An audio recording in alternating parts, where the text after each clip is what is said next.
It's 9 a.m. here in Los Angeles. And look at that thing. Is that called like a beta fish or something to that effect or a something? That's not my photograph, I can tell you that much. It's 9 a.m. here in Los Angeles. And it's Wednesday. Can you believe it? The 18th of February, AD 2026. And you can call in. You're welcome to call in. 1-888-775-3773. And I'll do my best if there is such a that may or may not be true to get to y'all's calls, okay? And you can super chat. I'll do my best, or will I, to get to your super chats over here on YouTube, on Rumble, of course. What's up, crew? Thank you, Pastor Chatelet. Raiding the stream there. Helping to JLP raid this stream. And other places, you know. Anthony gave a nice coffee here. Complimenting and commenting on the callers and super chatters. Very nice. Hey, I like how this trackpad is working. Helps to wash your hands once in a while. Anyway, now I take everything that you hear, think, see, interpret with a grain of salt here on the Hake Report. I recommend it in general too. I'm live on, allegedly live here on X. Okay, you can watch on X. Not that I recommend it, but some people do, and that's fun. And the chat is sparser, so I'm more likely to see it if I do check it. FYI, I don't see every single chat over on the YouTube live chat. Shout out to my moderators, my hall monitors, my policemen. We love the police here on the Hake Report, if we love anybody. But we also love the black people who don't love police, if we love anybody. And if you're a black person or some other person who doesn't love police, we love you too, if we love anybody. We're Christians. We're supposed to. So no endorsement nor opposition implied. Like I indicate all the time, take everything that you hear like it may or may not be true, okay? The lines are filling up. You're welcome to call in. You're welcome to super chat in. But everybody, I want to get right on, and I think that I'm pretty well set to, with the show! 1, 2, 3, 4. Oh, it's the Hake Report. The Hake Report. La la la. Oh, it's the Hake Report. The Hake Report. La la la. Hang on! Oh, it's the Hake Report. The Hake Report. La la la. Oh, it's the Hake Report. The Hake Report.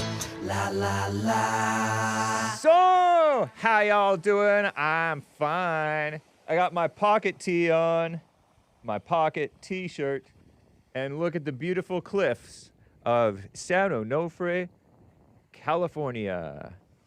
Very nice. Very cool. I wanted to present a little bit of info before I get to y'all's calls and your super chats, everybody. By the way, I won't tell you where I got my shirt. It's silliness. It's just silliness. You know, I've been looking at this Epstein stuff. You guys been yapping about it. To me, you guys are silly. It's silly. I don't buy it. That's crazy. And now, like the politicians, you all know they're phony, but they're all bandwagoning about it. You know the media's phony, but they're bandwagoning about it. So why are you jumping on the bandwagon? Or why are you still on that bandwagon? It's shout out. I really appreciate that there's a guy who's been sounding the alarm about the Epstein thing for years, probably longer than any of you had even heard about it. But it doesn't mean that I believe him. Relax. You see pictures and things. I don't know. Do I want to show this to you guys? Somebody asked me. He followed me on X and said, "You gonna defend this one?" Shout out to this person.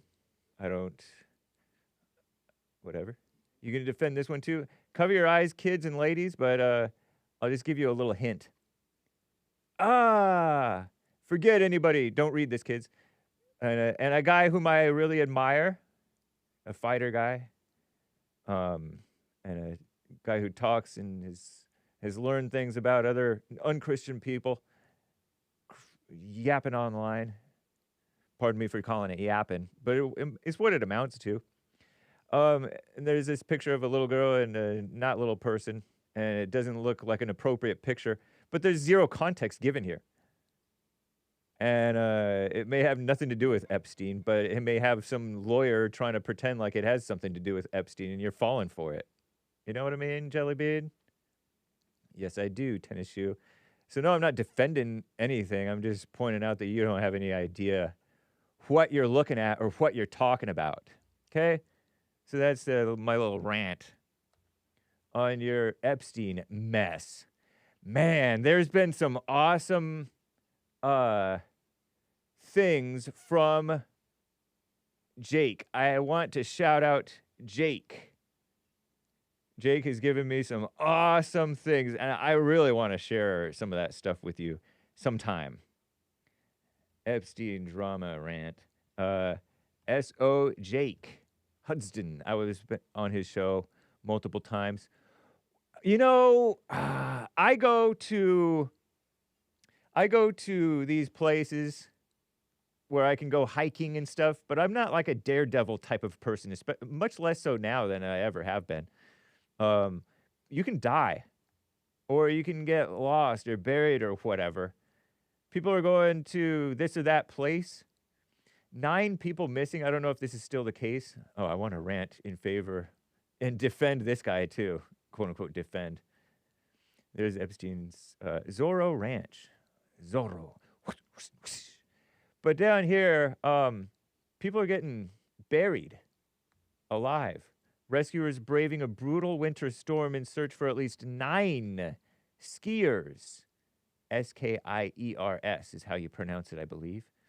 9 backcountry skiers missing up in NorCal, I guess you would call it. It's about 2 hours from Sacramento, 3 hours or so from SF, San Francisco. Inland, over by Reno, Lake Tahoe area. Missing after a California avalanche. 6 survivors been rescued. Watch out. Skiers are oftentimes getting trapped. There was a woman who froze to death, and they brought her back. Yeah, she was actually frozen because I asked if Walt Disney had actually been frozen, and no, he hadn't. There was talk about it, but he never did it, okay? But a woman was frozen alive, and her heartbeat, I think, stopped, but her brain had slowed down, probably not slowed down, and because her brain activity had slowed down, she didn't have that much brain damage from the lack of oxygen in blood. Oh, I forget what it was. But anyway, she didn't breathe, and it took hours to bring her back. I think she died, but anyway, she didn't talk about anything that happened because I guess her brain activity had also slowed down. So a lot of these death experiences, interestingly, may have to do with stuff happening in the brain, firing in the brain. Maybe. Don't know. Sort of interesting. But, yeah, crazy. Highly skilled rescue teams. I've been rescued, of course, but I didn't need rescuing. I would have been fine. I would have awakened in the morning with my teammate and jogged back. Okay? Look at how white and snowy that is. awesome, but it's also dangerous. Ah,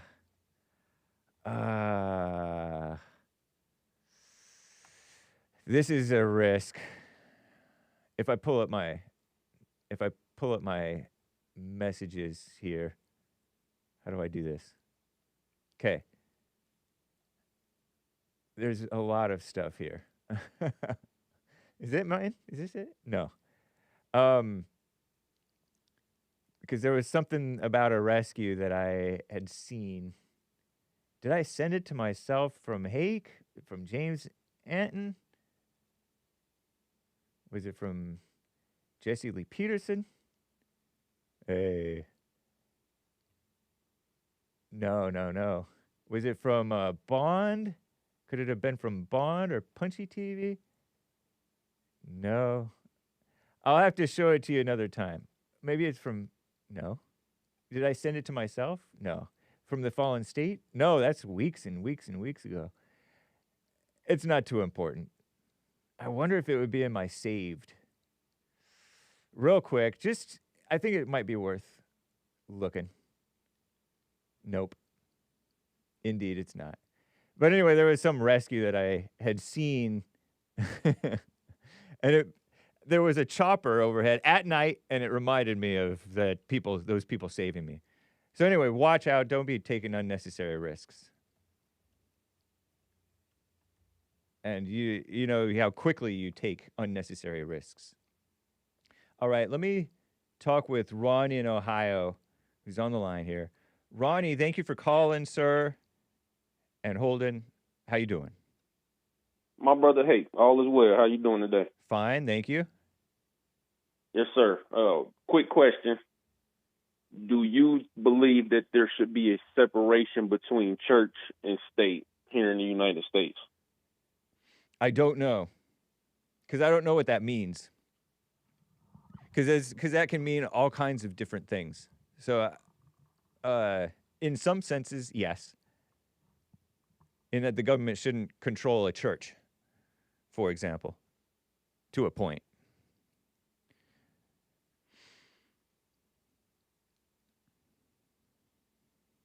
Okay. Well, if you do some more studying and you do find out what it means, I think I'll call you back and ask you where you stand on it after that. Do you have a stance on it? Of course I do. And you understand what it means? Yes, and I don't think it would have been fair of me to ask you your stance if I didn't have one already. In brief, what does it mean, separation of church and state? Should the church control the government? Does the church have a role in the government? Or should government be controlled by something other than religion? But the church is made up of the people, and the people, and the government's supposedly made up of the people, by the people, for the people. So if the people are the church, that means the church is in the government.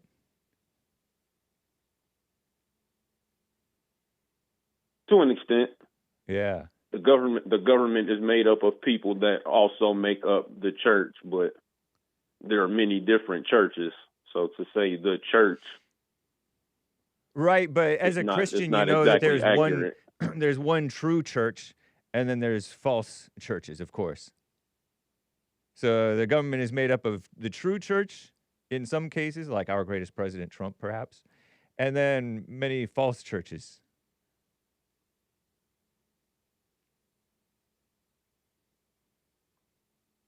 So then should there be a separation between the two?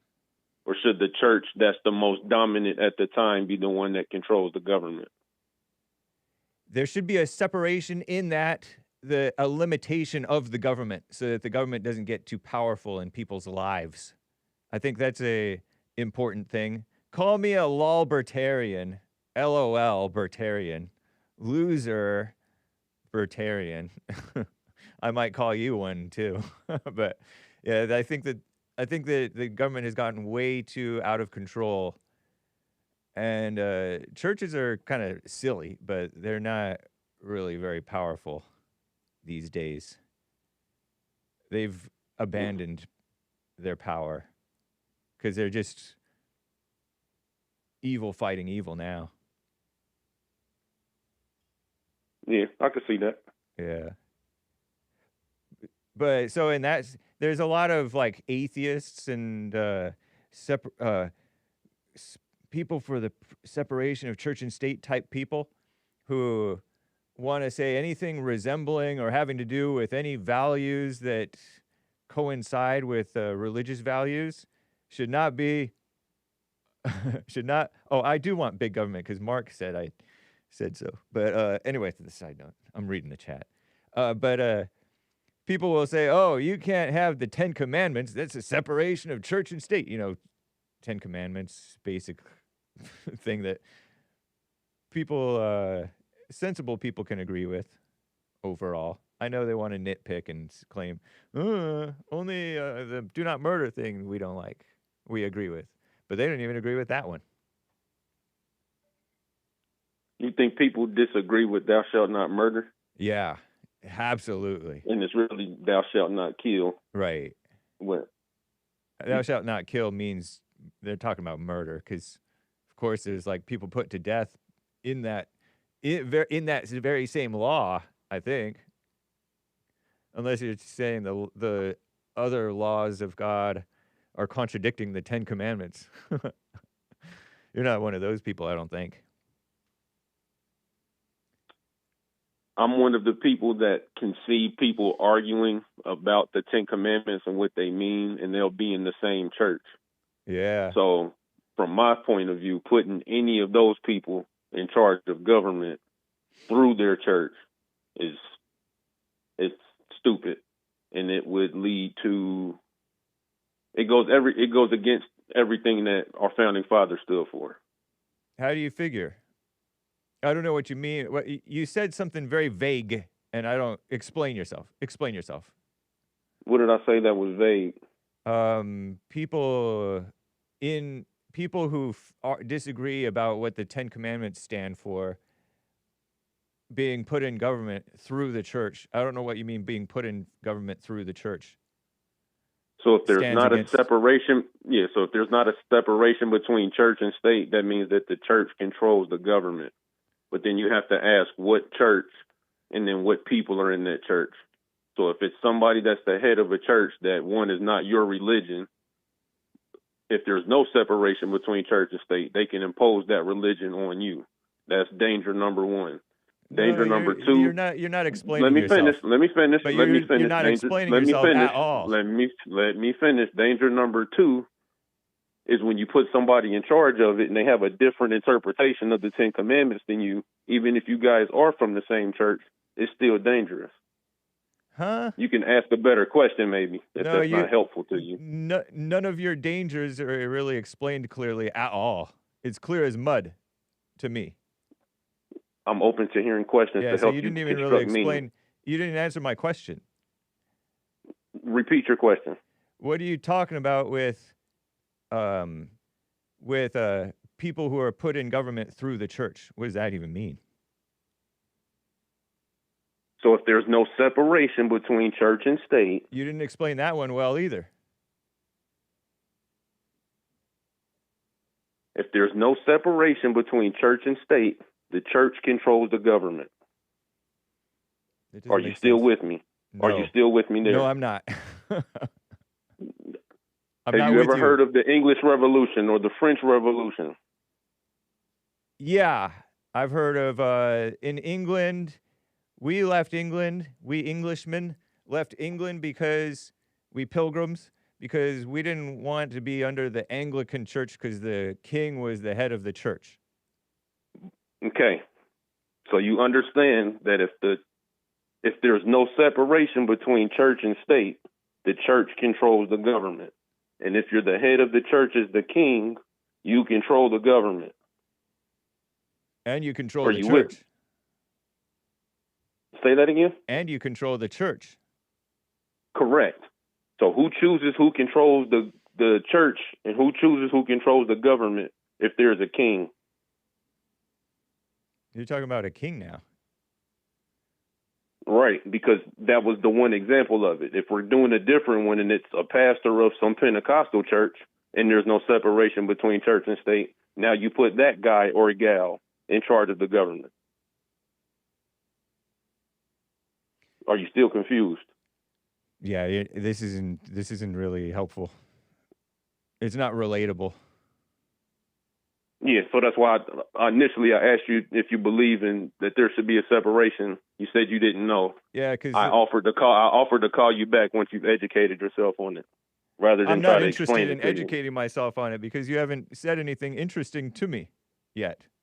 All I've done is answer your questions. You It's haven't not my even fault done that you don't understand the answers to your to the questions that you asked me, but that was all I did. Maybe you could do it in fewer words and more directly. Even at the very beginning, you weren't following me. I know. I said if there's no separation between church and state, the church controls the government. And that person could be a king. That goes against everything our founding fathers stood for. I don't see why that's so hard to follow or understand. Yeah, you're making a lot of jumps that don't really have much to do with one another.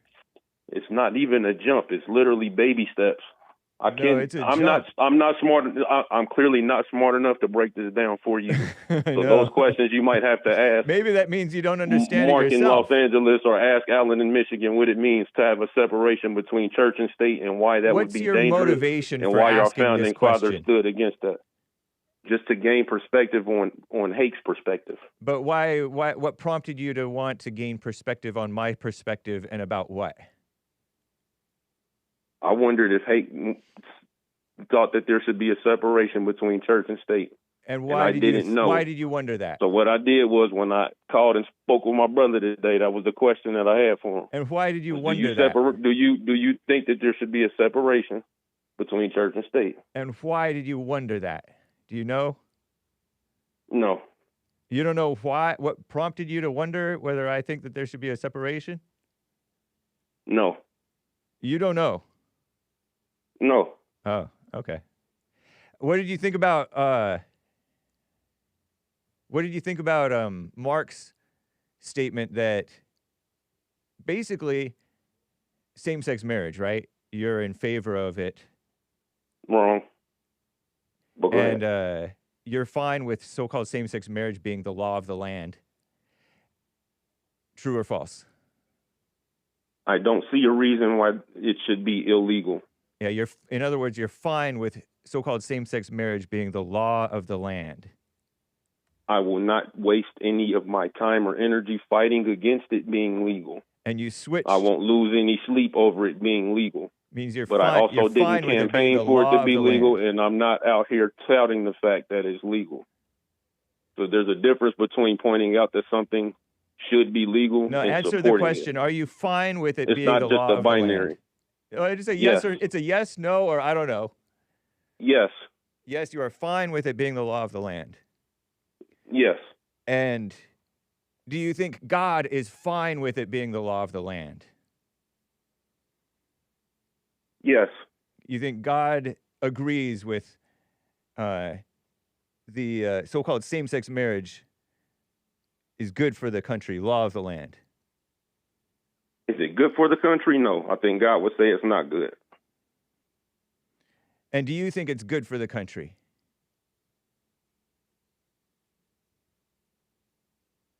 Yes. So you disagree with God? No. Wait, you just admitted that God doesn't see it as good for the land, for the country, for the people, really. But you think it is good for the country. That two gay people can enter into a contract of marriage? Yes. Yeah, you think it's good and God doesn't think it's good. I don't think God would approve of their marriage. In fact, I know God would not approve of their marriage.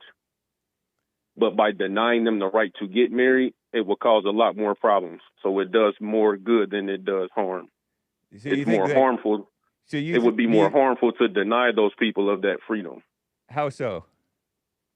I just explained it to you. You did not. It would be harmful to deny those people of that freedom, even the freedom to be evil. How so? They're still going to be evil. They have the freedom to be evil. But how would it be harmful to deny them a marriage contract? How would that be harmful? Harmful to deny people freedom? Right. Yeah, I can't explain that to you. I'm not smart enough to explain to you why it's harmful to deny people freedom. To do a fake marriage contract.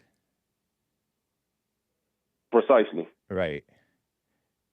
Okay. Rather than give people a piece of paper and let them enjoy that freedom, the other choice is to stand in the streets protesting against it with signs telling them that they're going to go to hell. Not true. I would rather choose the former. No, you gave a false dilemma. I gave you a binary the same way you gave me a binary. No, I gave you a real binary. You gave me a fake one. I gave you a real one. You might not agree with it, but it's definitely real. That's not a real binary. Like when you asked a question, you said, "Are you fine with it?" That's a binary. Right. So I'm fine with it in the sense that the alternative is to say no. You guys aren't allowed that. There's more freedom. than one sense in which you're fine with it. There can be more than one sense in which you're fine with it, and there's more than one sense in which you're not fine with it. And everybody who disagrees with so-called same-sex marriage is not out on the street with a sign looking crazy. So you gave a false dilemma, and you pretended like that's the only way you can oppose it, which doesn't make sense. No, the point when I said you gave me a binary is because you asked me a yes or no question, right, with something as nuanced as you just explained it. You just explained how it could be somewhere between yes and no. No, I but didn't. You were giving. I never said it was somewhere between yes and no. But you were giving me yes or no questions, because if I answer something without a yes or no, you just weren't following along. You're not making sense, Ronnie. William 7 wants to talk with you. You want to talk with William 7? Absolutely. William 7, thank you for calling, sir. You're on. Oh, wow. Ronnie, can you hear me all right? Absolutely. Yes, sir. I can hear you loud and clear. Nice. So, I'm not here trying to argue with anybody. I can only bring my perspective. Oh, we're going to pull you into an argument. I'm kidding. Wow, Go ahead. You sound like my 17-year-old. Is that not to dox, but I'm wondering, you made me wonder, is that a daughter or a son? You don't have to dox. You can decline to answer. Son. Wow. Okay. A nice. man. Yeah, that's right. That's right. A 17-year-old man. He believes he is. So, the separation of church and state, if I recall correctly, I believe, and I could be wrong, Ronnie, was taken out of context by the government back when Thomas Jefferson, somebody wrote a letter to him, and I don't know if it was before or after he was president, but it was someone requesting that one of the original 13 colonies be deemed, you had to be Baptist, or maybe it was Catholic, and I'm not sure, but they said, no, we're not going to tell a state what denomination of Christianity that you will be. And I'm not and by then the Catholic Church had been split many times. The Protestants were the Protestants in the 1500s. This, I believe, happened in the 17 or 1800s. So the separation of church and state, I say that if the government or a king or the church has power, what we're talking about is they have power over the people of that body. And so I know we call the church, which is the Greek word ecclesiastic, which means the gathering of God's people, and yet we think we know who those people are today, but that's man's interpretation until God and Jesus does it in the end days. That's the true church, because remember, Jesus says in that day, many will come to me and say, Lord, Lord, did we do all this awesome stuff? And they even did miracles, but he'll say, depart from me, I never knew you, you workers of iniquity. And they are about, and they're about in the governments that we see today, both on TV, the internet, and all that. So when you say the separation of church and state, it's the authority that, and our government is supposed to be of the people, by the people, and for the people, yet what people? So I don't know. Did that make sense at all? Or did I lose you? Mostly. Okay, Yeah, I would say that mostly made sense. What part didn't make sense? Only that I'm not coming from the Thomas Jefferson claim of what separation is, the separation of church and state should be. But he's the one who It's said not- it.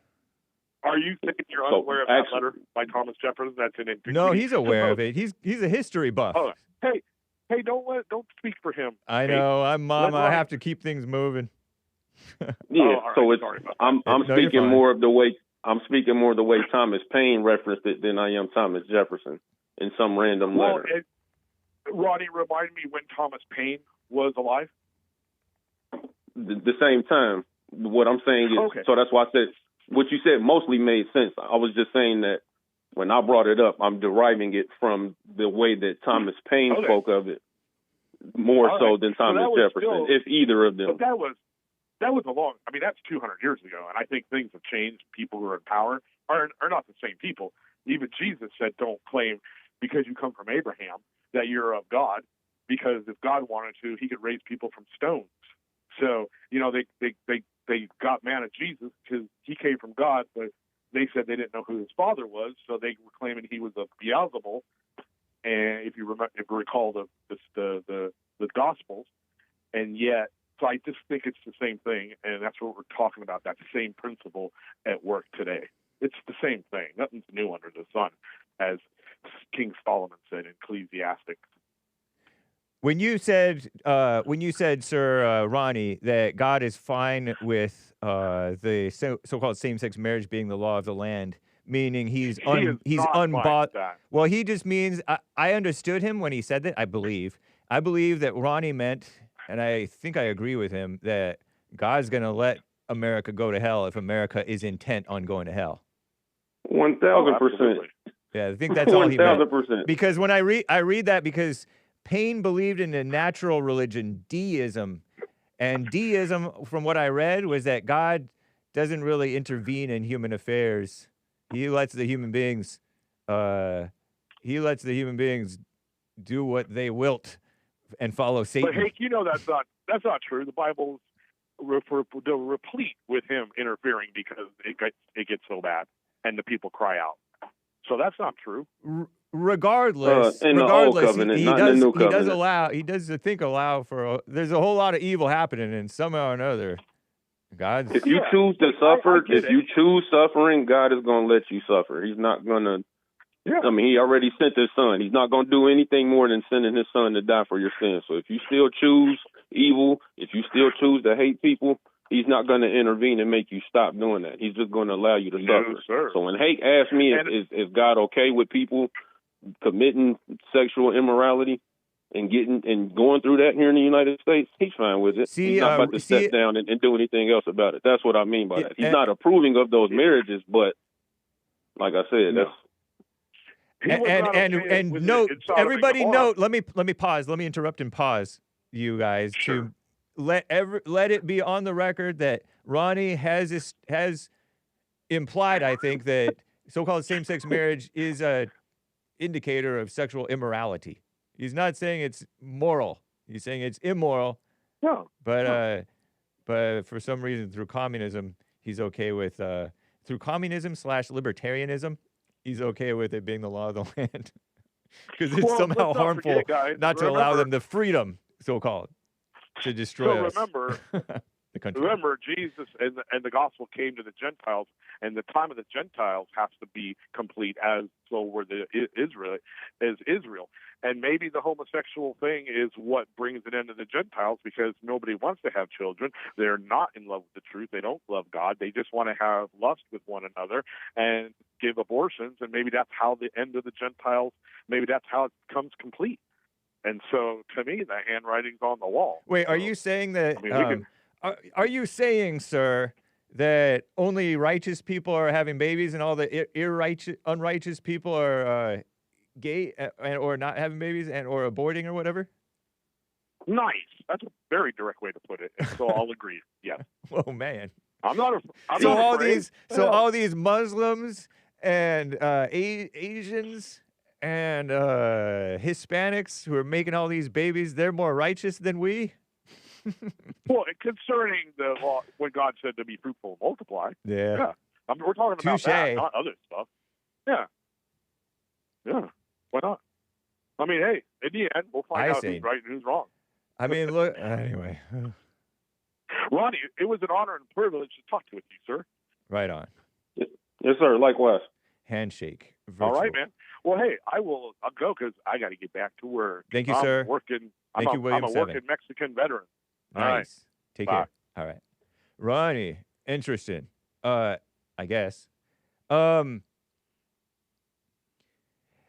think the to be serious, because I sort of understand this notion about separation of church and state, but I view the assertion as going too far. And the reason why I asked you about what you think God thinks and what you think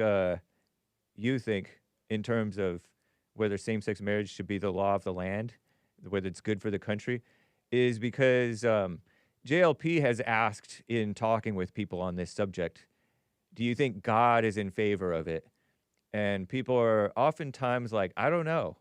And he asks, if you don't know if God is in favor of it, why are you in favor of it? And you as a man are a leader in this country. You vote, and your vote is a leadership directive for the direction of the country. And also you take public stances here on the Hake Report, internationally known Hake Report, perhaps even known in space, which is real.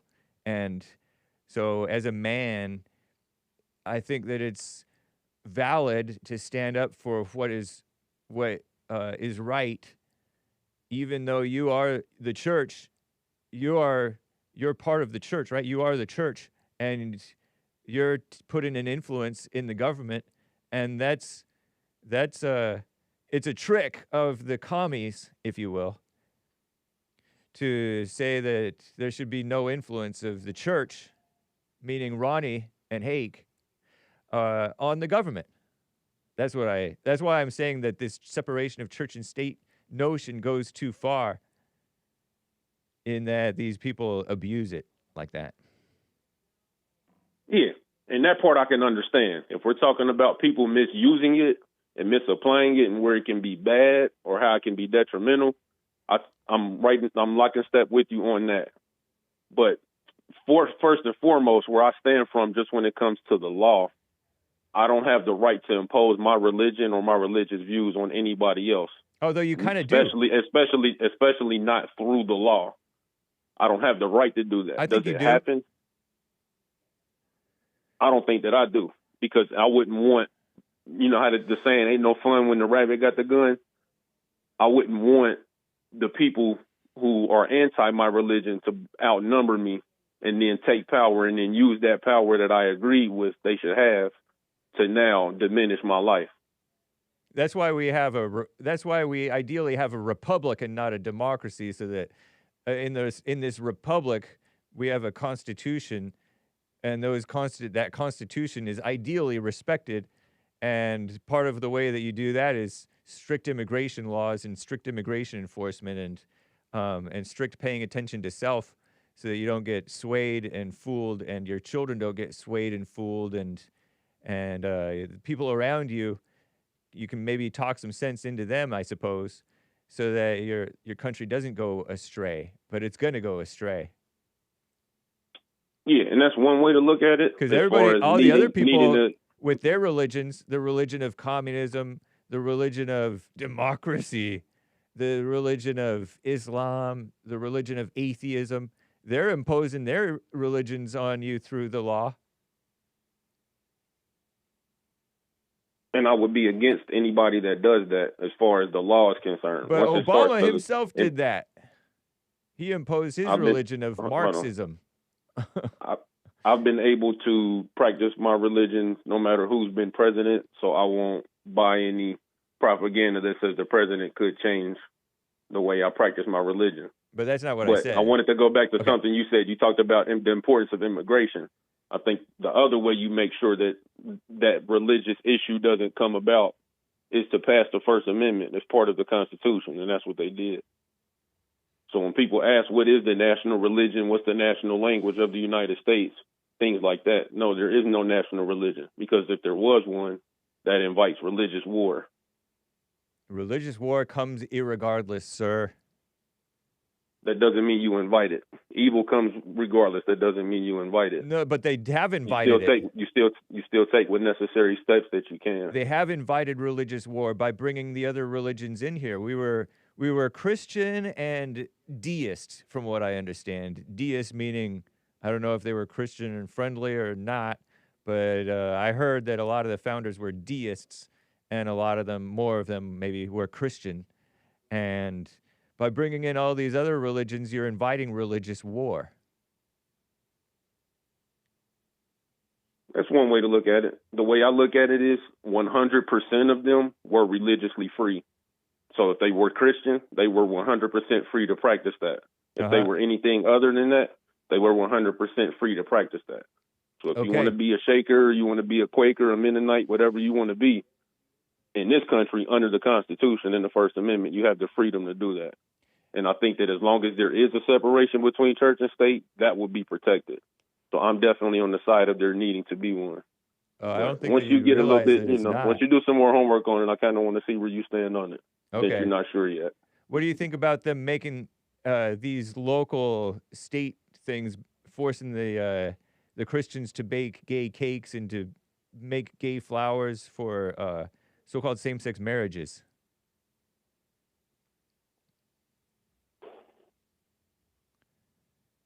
Those anti-discrimination laws, you know?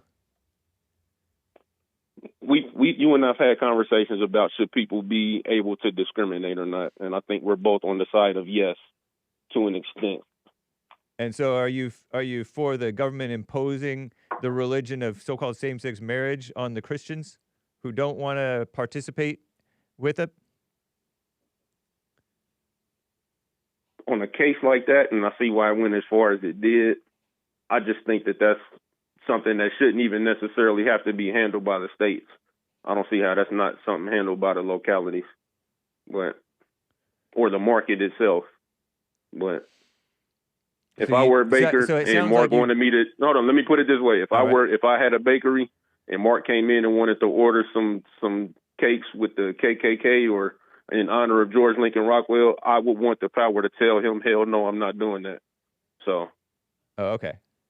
I would stand up for the rights of the entrepreneur in that situation. Nice. And say that you don't have to bend your back to this customer, especially if that customer can go down the street and get somebody else that would be glad to make that type of cake. You wouldn't want to take the white man's money and use it for blacks? Take the white man's money and use it for blacks? No, okay, because what JLP said about these people forced to bake the gay cakes for the so-called gay weddings, take the sinner's money and use it for good. Be like, okay, I'm going to take your KKK dollars and I'm going to use it to donate to the NAACP, National Association Against Colored People. That's one way to do it. And, if I were really in that industry and I really didn't want to bake that cake for Mark in that situation, but I had a cousin or a brother or somebody that I knew would, I would refer him to that person. Nice. But I wouldn't want the federal government coming in and say, hey, you have to make him this cake and make sure you make it right and make it good. Like, nah, that just doesn't seem American to me. Yeah, and it would also be immoral to spit in that cake. Of course. Yes. Obviously. I don't think that's part of the recipe. Thank you, for any Ronnie. cake that I've ever made. Take care, sir. Yes, sir. Have a good one. You as well. Terry in Oregon on the line here. Terry, how you doing? I'm all right, Hake. How are you? Fine, thank you.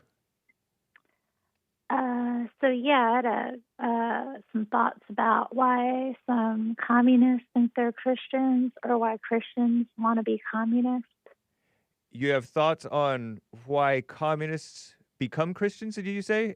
Why they think they're Christians. Oh, okay. Or how people can, in their own mind, or what their thought process is, why they're going through that. Now, I don't agree with Do you agree with me that Ronnie is a commie Christian? I'm not getting into it with Ronnie. Okay, all right. That's fine. He's not full I'm blown. not doing any more collar beefs on the Hake report. I like that. I respect it. I repent. Yeah, I think you gotta be careful about calling people communists, because the real communists are showing their heads right now, and you don't want to, like, I don't know. But you don't want to throw it around too much. That's fair. I don't want to. If everything is communist, because those people are scary. Hake, they want to, like, okay people. That's true. There are murderous communists. Yeah, the average Democrat's just stupid. They don't want to, like, destroy the government or, like, overthrow all our systems and, like, Aren't I right, though, that a lot of communist subversion has infiltrated the conservatives, the liberals, the Christians? And with that, you can go ahead with your point about Christians and communism.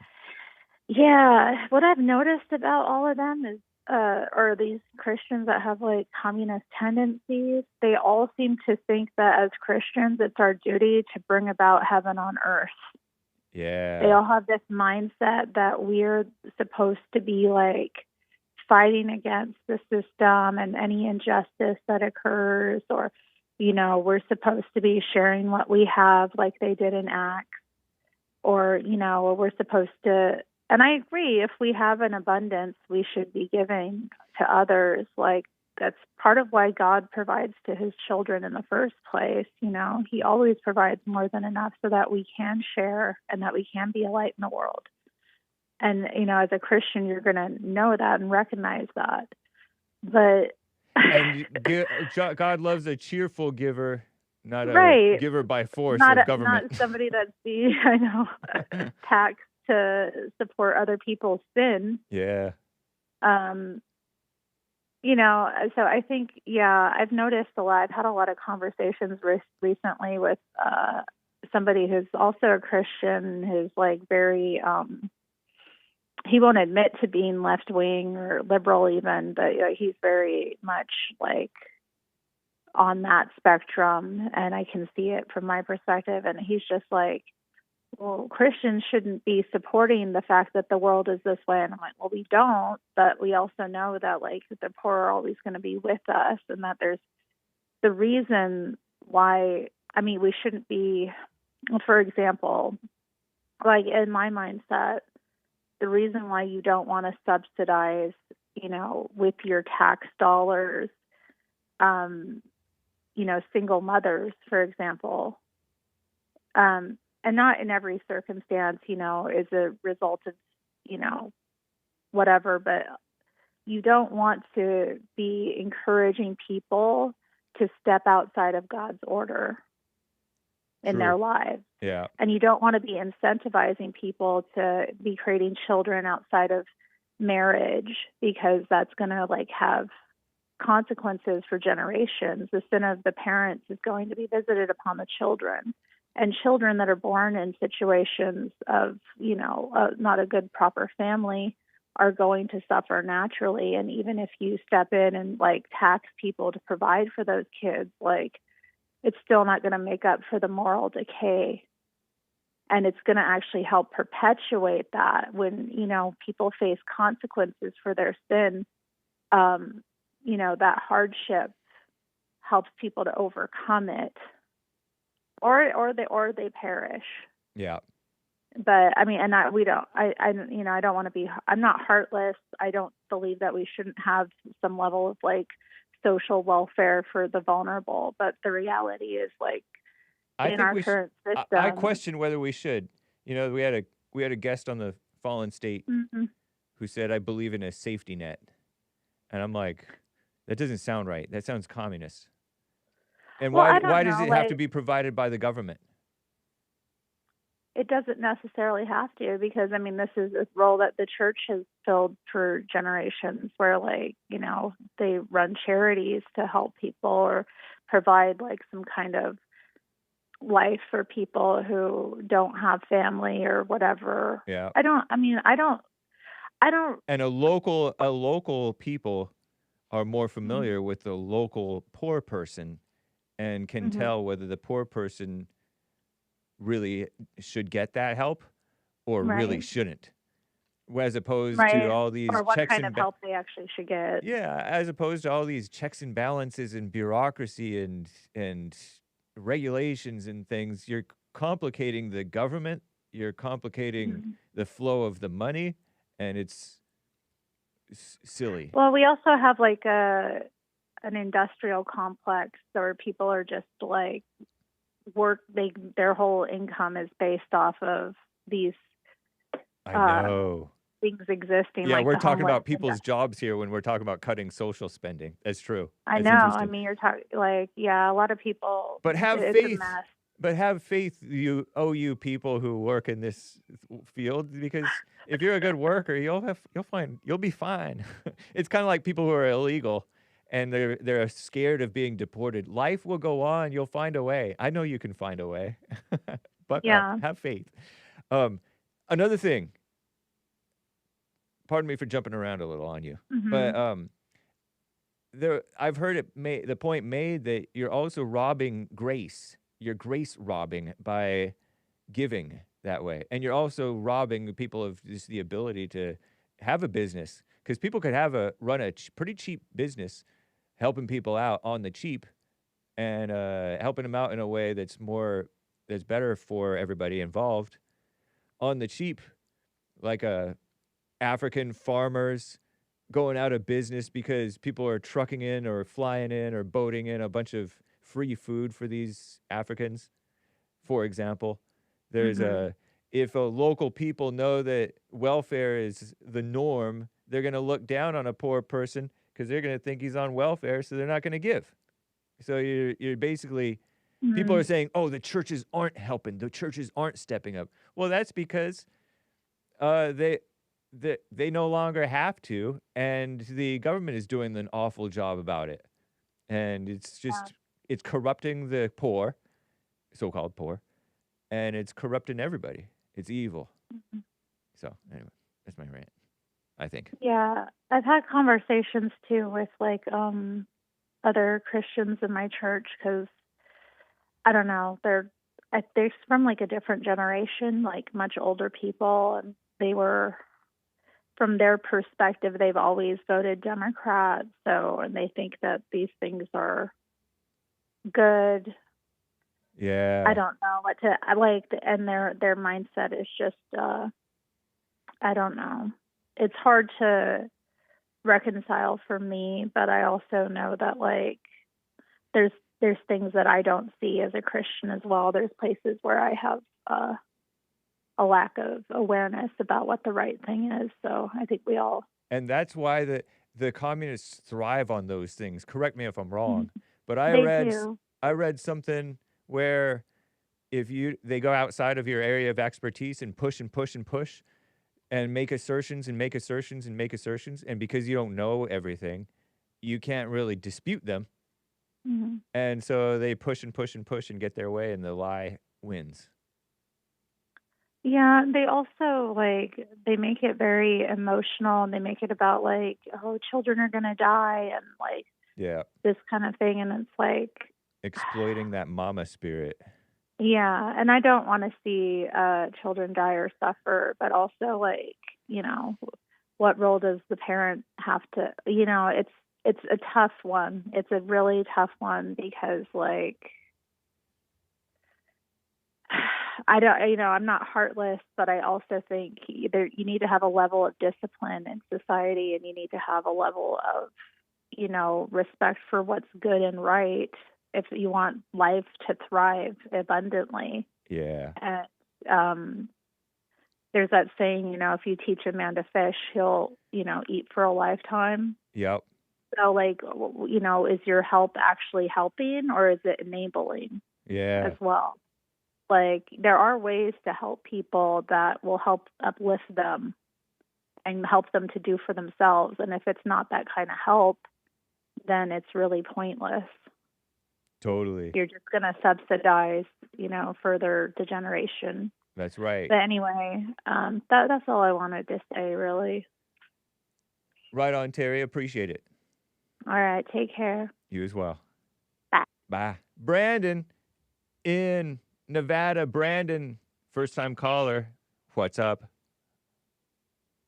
Hey, what's going on today? Not much. How about you? I'm doing great. I just had I've been reading a lot of the Bible, and I'm a member of the Church of Jesus Christ of Latter-day Saints, and I hear a lot of people say that I'm not a Christian because I don't believe in the Nicene Creed or that version of like the Trinity. I don't believe in the Godhead, and I take issue with people saying that I'm not a Christian because I love Jesus Christ and I truly believe that he is my Savior. And I wanted to discuss why I believe that the Trinity is not biblical, and if anything, I feel the Bible points in the opposite direction of it. Can you come off of speakerphone? You sound like you're on speakerphone or Bluetooth or headset or AirPods or something. Oh, sorry. I was on my earbud. I was trying to like listen to it while I was reading the scriptures. I appreciate it. It sounds much better now. Okay, my bad. Did you understand anything I said before? I did. I understood it. It just wasn't my favored audio. All right. Nice. My bad. You're my fine. apologies. I accept. But I was really raised thinking. I was raised thinking that Mormons aren't necessarily real Christians either, because that's how I was raised. But now I don't. Yeah. I don't really know or particularly care. Why are you Mormon? Were you raised that way? I was raised that way, but for a long time I didn't. Why do I keep hearing a beep? By the way, is that beep like? I'm not aware of a beep, and I apologize if it may be on my end, but. No, I think it might have been on mine. I did something and it stopped. Okay, anyway, nice. I was raised that way, and for a while I was falling away in high school. Like when I was around like 16 through 18, I was kind of just going to church because my family dragged me along. But then I really prayed about it and I searched, and all of it came because in high school I was going to fall away. My family saw that, and they pushed me in the right direction, and they got me to go get my patriarchal blessing. And in it, like we prayed, and I said a lot of stuff. I was like, God, if you're real. I was kind of snarky about it. But I prayed about it, and I asked for help in a lot of areas. And when I got my blessing, all of those things were made apparent. The Lord knew what I needed, and he knew that I was really trying to meet with him and stuff. Sorry, I'm a little nervous. I don't like get on call with people a whole lot. No worries. You're doing fine. Had you not told us, we wouldn't have picked up on it. Yeah. Well, the Lord didn't make me strong in speaking because I think he wanted to keep me humble, because I've discovered... I wouldn't jump to that conclusion, sir. But go ahead. Well, I truly feel that way because over my life and all the trials I've gone through, I've seen just how prideful I am, and I want to keep myself humble because that's when I'm strongest, when I have God with me. And like I see all the things that I've gone through, and I see that the Lord had to humble me so that I would truly be converted unto him. And basically, like when I really tried following him for a while after that experience that I had, when I felt that he knew what I needed, he knew me, and he wanted me to come to him, and I failed. I struggled a lot with porn addiction and just so much other stuff. Like I was struggling so much at that time in my life, and at one point I finally felt like I had repented of my sins and that I had been cleaned, and then I knew everything was true. I knew that God loved me. I knew that his atonement had cleaned me. And then I relapsed. I felt like I would never relapse again, but I relapsed, and I hated myself for it, and I condemned myself. And this was all after that experience I had in high school. And for a long time, I ran away from God, and I tried to do things my own way, even though I knew that what I knew was true, and that Jesus could forgive me, and that he still loved me. But I was convinced that for some reason he just couldn't forgive me because of what I had done.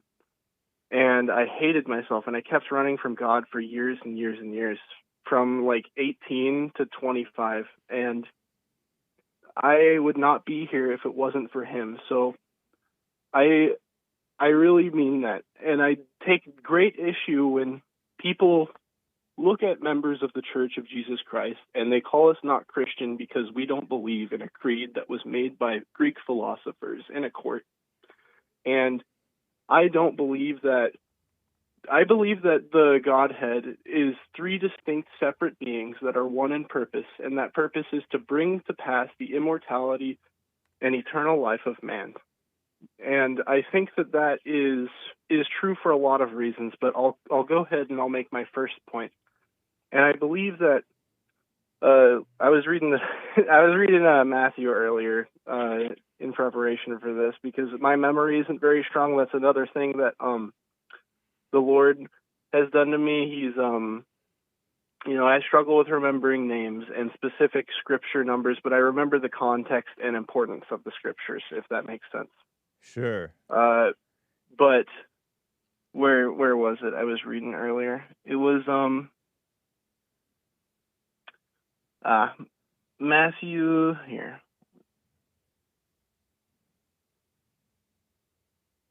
Matthew 11:25, and we'll just read down.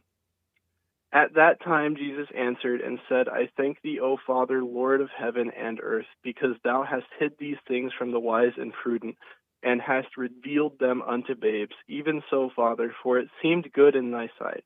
All things are delivered unto me of my Father, and no man knoweth the Son but the Father. Neither knoweth any man the Father save the Son, and he whomsoever the Son will reveal him. Come unto me, all ye that labor and are heavy laden, I will give you rest.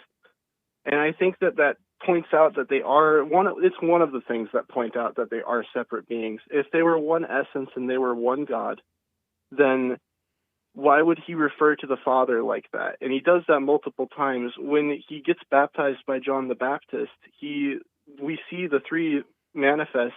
We see the Holy Ghost manifest in the form of a dove. And we see Jesus Christ getting baptized, and we hear God call down from heaven that this is my beloved Son, hear him. And we also, on the cross, when Jesus Christ is dying, he says, Father, to forgive them. And if they were one God, then Jesus Christ never could have died on the cross for our sins. It doesn't make sense to me. If Jesus Christ didn't die for our sins, what was the point of all of it? Because he had to truly die to overcome death. That is why the crucifixion is so significant. If he didn't die on the cross, then we would be damned. Pardon me. That's me making the dings. I was trying to find the passage that you were bringing up, but anyway. But I'll let you talk about it because I do want to come from this from a good faith perspective because I've really tried to understand the Trinity, but the way I understand it is that Jesus Christ, like the crucifixion, was all performative and that it didn't really happen, and that Jesus Christ could not have truly died for our sins because he. Was that Matthew 20 that you were saying? No. Earlier, what I was reading was Oh Lord. Matthew 11:25. Oh, I'm such a boomer. No, that's all right. But there are a lot of scriptures all throughout the Bible. Like I said, I have trouble remembering specific passages, but this is what I was reading, just to bring me comfort and help me remain calm while I was waiting for my turn in the queue. But it's so frequent throughout here where Jesus refers to the Father in a different, outside of himself. So if he's one essence with God, then is he referring to himself in third person all the time? And if so, why does he glorify the Father above himself? I think that speaks to say that they are all three separate beings, but that the Father is to be glorified. Yeah, that's fine. I agree with that. Brandon, yeah, you got to check yourself though, sir. I recommend. What? Because you're getting upset over what people are thinking and claiming. Oh, well, I honestly, I don't care, what man thinks of me. They hated Jesus first, but You're talking out of both sides of your mouth now.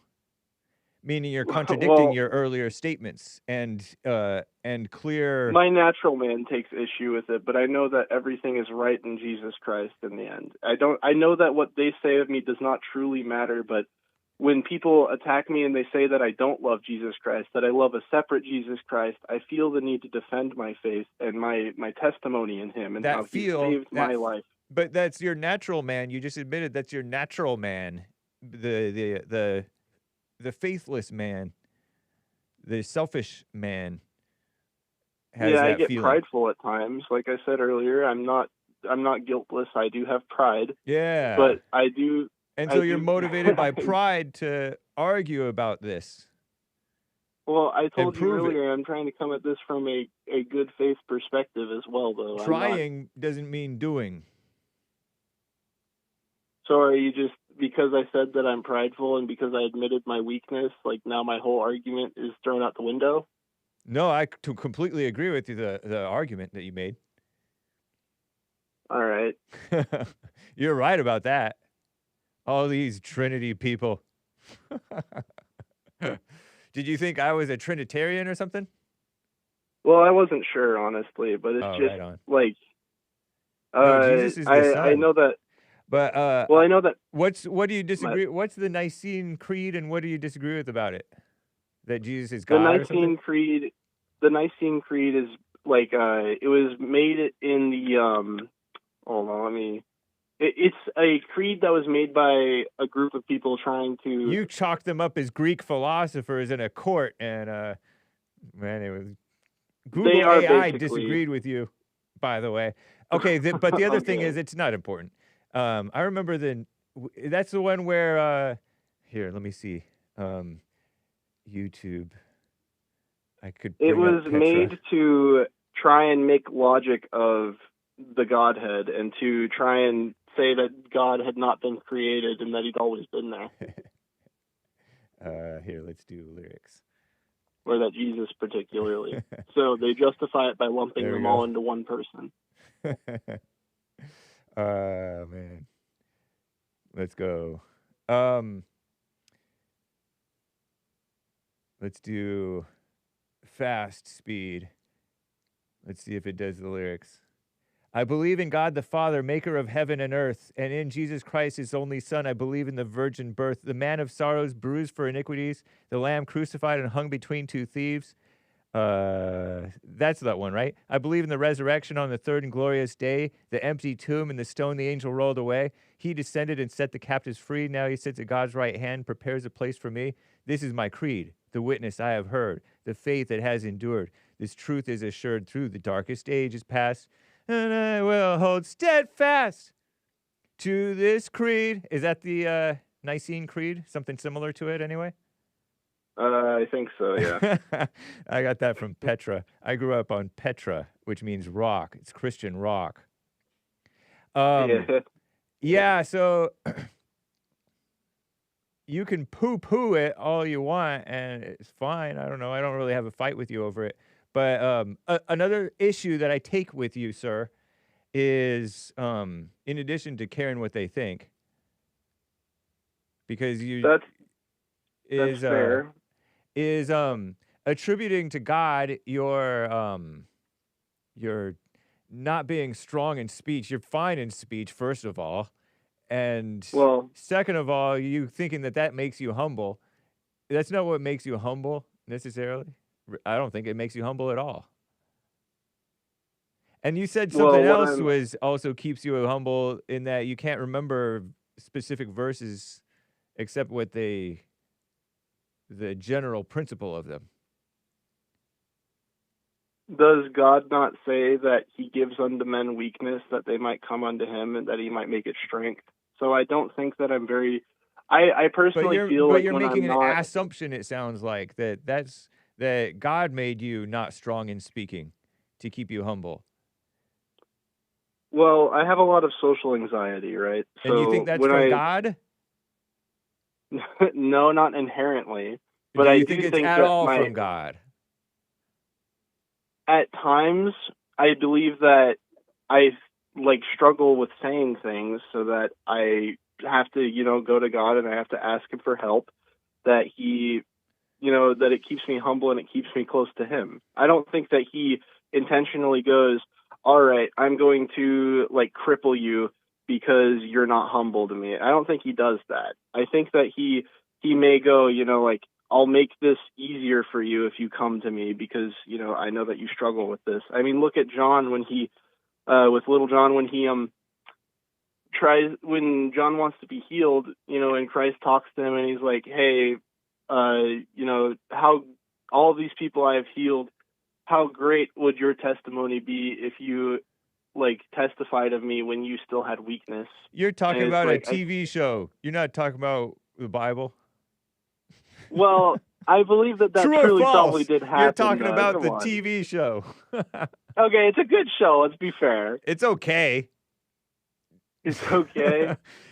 To be fair, JLP also references that, and so do other people in the church, with Jesse Lee Peterson, and they act like it's how it really happened. It's just a dramatization. I don't even know if that's actually true.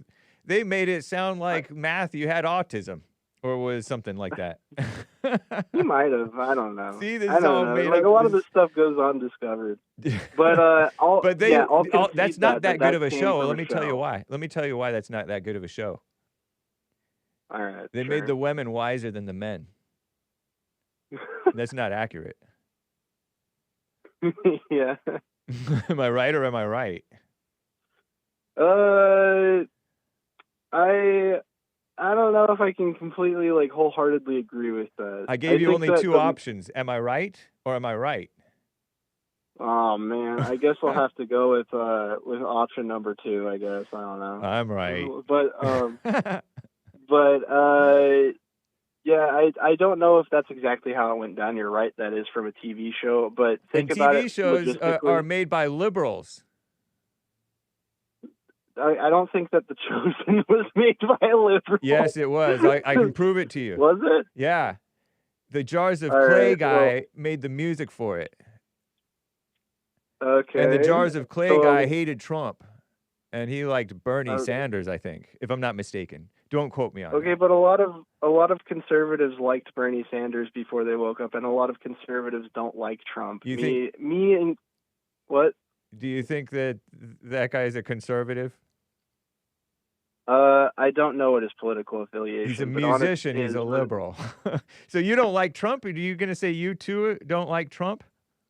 I don't like things about Trump. All right. So I do support him. I voted for him over Kamala Harris. And in the previous election, when I was old enough to vote, I voted for him against Biden. And I do believe that Trump won that election and that it was rigged.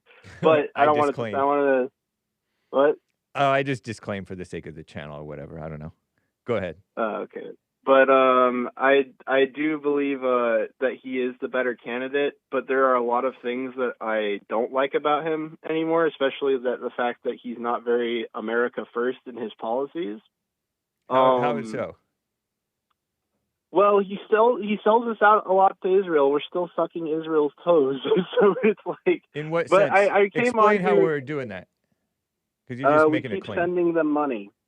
And we aren't really. Well, we've always sent him money. That's like standard practice. That's not. I understand it, but I would like that practice ended ideally. I know, but that's not.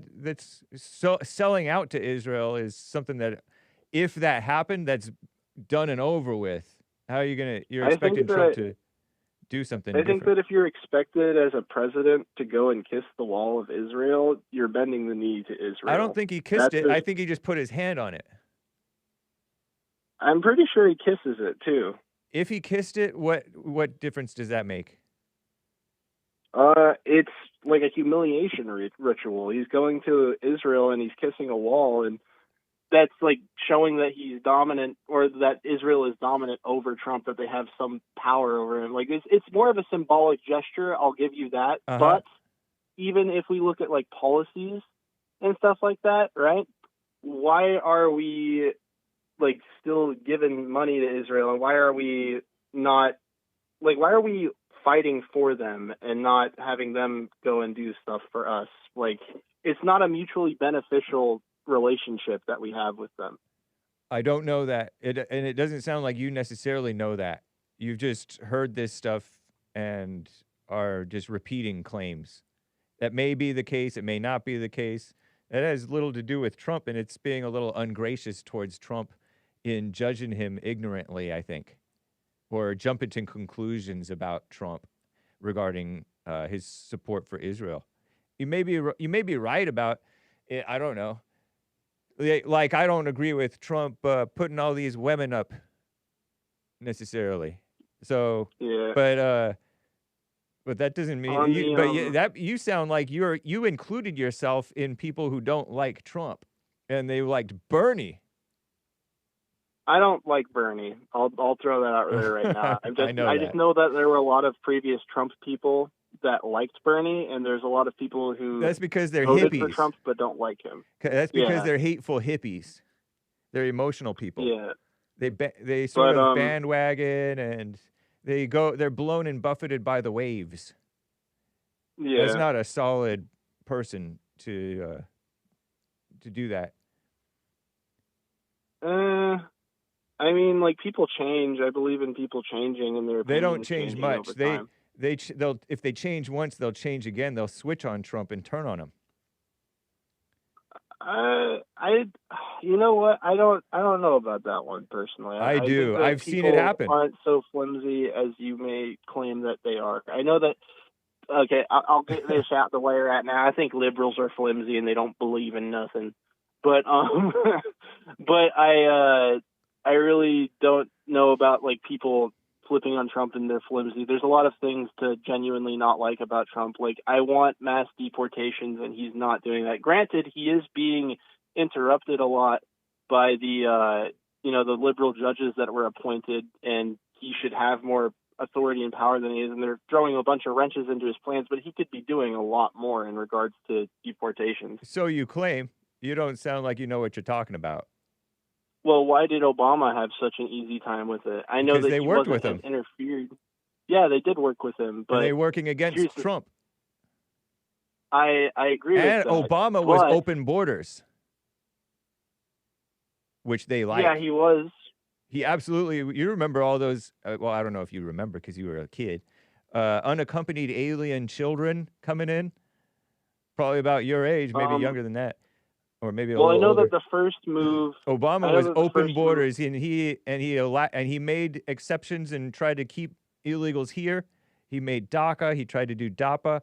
They were working with him, and so you're just falling for propaganda and pretending like there's a legitimate reason to think that Trump is not doing his best regarding the immigration situation, which he is doing his best.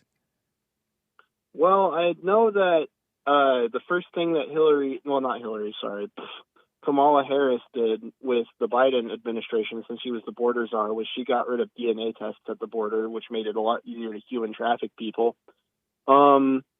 Which the Trump admin put that into the legislation, I guess. I don't know what I would call it, but they got rid of the DNA tests so that, like, when people would come with a child and they'd claim that they're the father, they would DNA test them to make sure that was actual case, like they were actually related. Yeah, rather than bringing a baby. So, look at me, we're a family unit, a mother and a child, fake mother and a fake and a child, or a fake father and a child. Yeah, they were selling kids, I heard.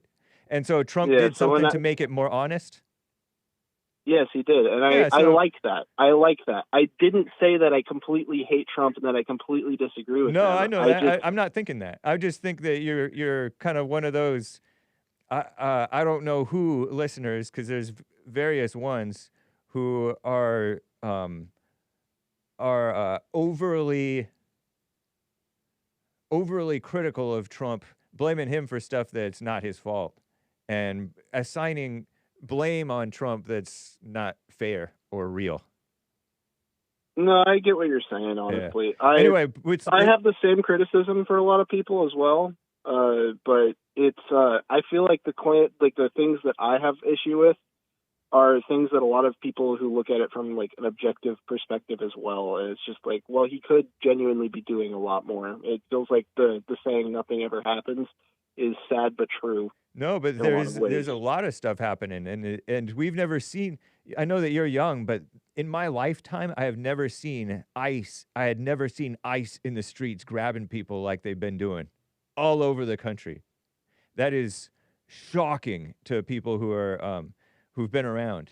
This is unheard of, and it's unheard of that Trump shined a light like a normal person has been on the illegal immigration problem, and he brought a light to it, and so they are fighting him tooth and nail for it.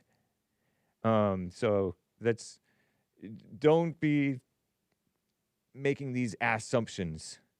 Just similar to how you're making these assumptions that God gave you these weaknesses, such as anxiety and inability to remember things and stuff like that. That's from God to help you stay humble. I don't even know if you really know what humility even is. I'm thinking that you don't know what humility really is. Well, what do you think it is? That's a good question, but I don't know if I can answer you. Well, I believe being reminded that you are weak, I don't think that that's humility. And being anxious, be anxious for nothing. That's not humility. Or thinking that you're not good, that's actually pride. Sometimes. Well, I get very prideful. Like I said earlier, I'm a very prideful person. And I'll look at something and I'll be like, I am very good at this thing, right? And But that's not pride to know you're good at something. Not inherently, but when you take pride in it and you forget where that strength came from, you are less inclined to go and thank God for that strength. You know what? I recommend you do listen to the opening monologue of the Jesse Lee Peterson show, the first hour today. He talked about young people returning to religion. Sounds like that's what you did. And it's not going to work as long as there's an I this, I that. And I think you know that. And I think it may ring true to you because as long as there's an I, then you're going to have that pride and you're not going to know God. And you won't have that humility that you think that you want. Well, I'll take that criticism, but that's not a criticism. That's a suggestion, man. I'd recommended a homework assignment for you. Well, I'll take it. What did you say the show was again? The Jesse Lee Peterson show. Jesse Lee Peterson show? Yeah. All right. But when I say that I have weaknesses, my intent is not to be prideful. It is to show that God has helped me overcome them, and I'm grateful for Him. It's not to say like, oh, like I'm being prideful. I'm humble, because like if you say that I'm humble, right, that's kind of like an oxymoron. That's not necessarily. Very humble. Trump said that he is the most humble person that you'll ever meet, something like that, and he might be right about that.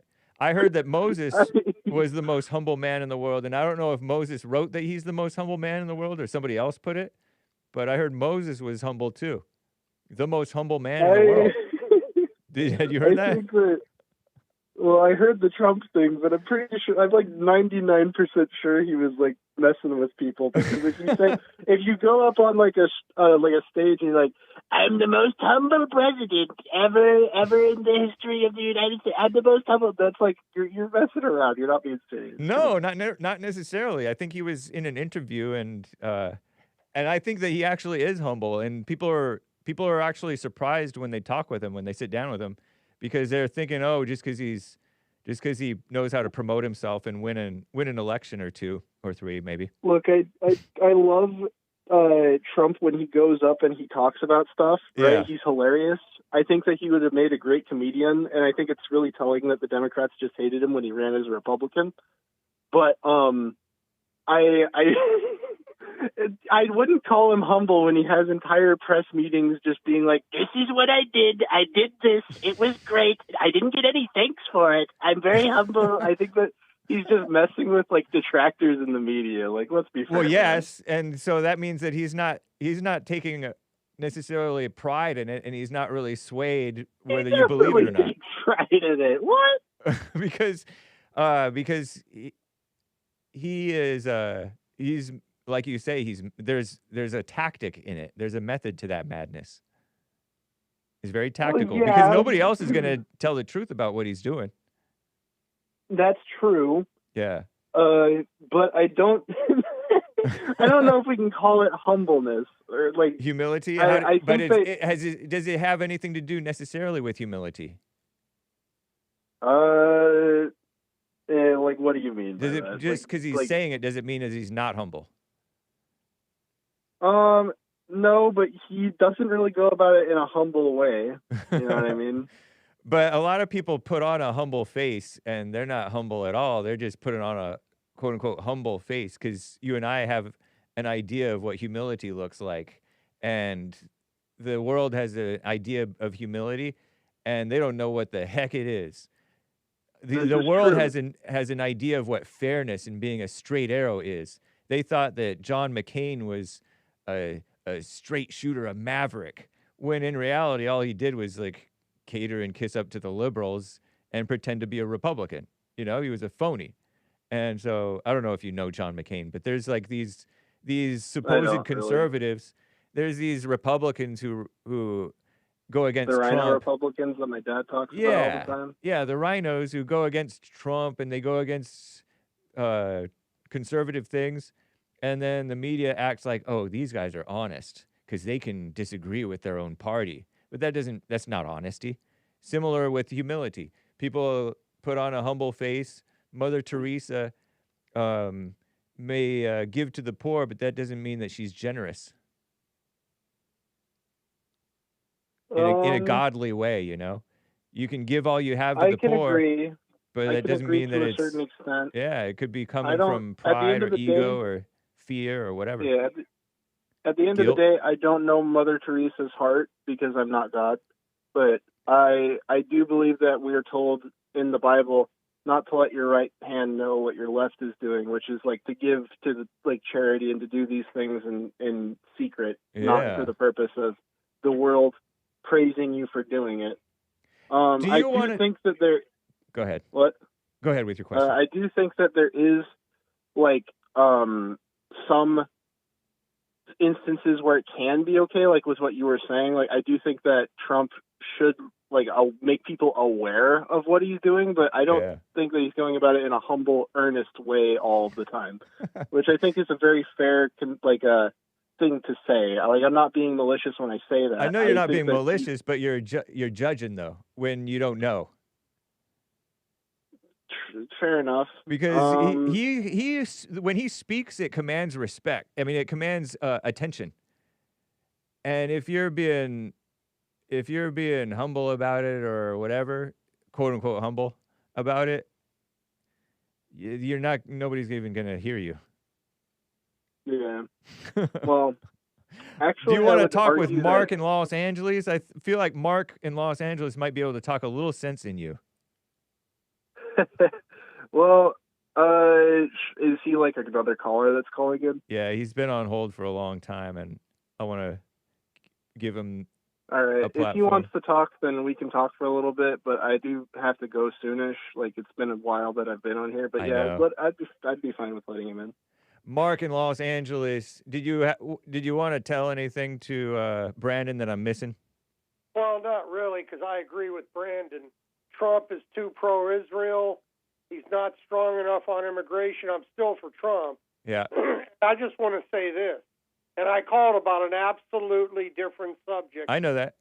But I'll hang up, and you could talk to this guy until Anchor Baby comes on, because it's absolutely rude to keep people on hold as long as you do, and you're not even talking about anything. Okay, I want to say this to, what's his name, this person that I'm talking to? Brandon. Mark, yeah, Brandon. Mark, you need an attitude adjustment, Mark. Well, you need to give other people time to talk. You get plenty of time to talk all week long. I've been on hold for over an hour. A lot of people are on hold for over an hour. That's outrageous. Anyway, it's not outrageous. People call in and people are on hold for over an hour. Yeah, but you've had one guy on for 40 minutes. You had that black guy on, Bozo, Ronnie, for 40 minutes. Do you want to waste your time being angry and nasty about it? How come you give a fake kiss up thing to, I know this is your show, and you give that fake humility thing, and now you're griping about it like an angry man? No, Could I say sorry real quick? I'm sorry, Mark. I didn't mean to be on here for so long. No, you're okay, Brian. It's not you. You're not the host. Okay, here's what I want to say. First of all, in regards to Israel, Brian, you were 100% right. Trump kissed the wall, when he kissed the wall, that's basically kissing the rear end of the Jews. Now, I say this.